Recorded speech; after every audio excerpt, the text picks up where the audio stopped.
Tok, Tok Ketua, Tok Ketua.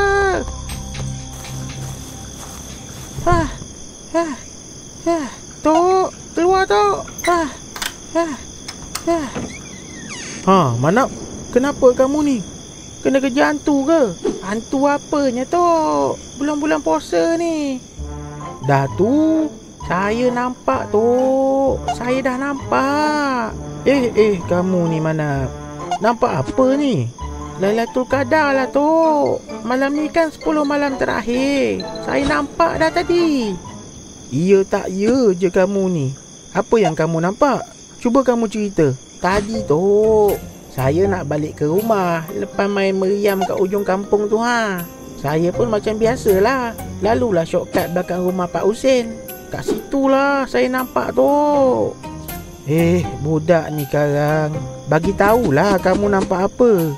Relax Tok, jangan marah. Saya nampak pokok kat belakang rumah Pak Husin tu sujud Tok. Iya Tok, tak tipu Tok. Kamu nampak pokok tu sujud? Lah Tok, buat apa saya nak tipu? Bukan saya seorang je nampak Tok. Mak Lijah, Pak Angah Hashim, Mak Cik Syubahah, Kiong yang jual tongges tu pun ada nampak juga Tok. Aish, ramai yang nampak ya. Sampai si Kiong tu pun nampak sekali.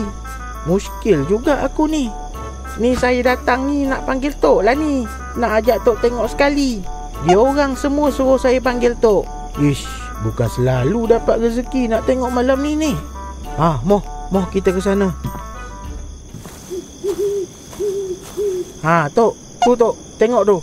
Betul kan saya cakap tadi? Malam Lailatul Qadar ni Tok. Ish, aduh. Tok, kenapa Tok ketuk kepala saya ni? Ini bukan pokok sujud, kongkang. Ini pokok tombang. Tok, tolong saya Tok. Rumah saya dah nak raya ni Tok.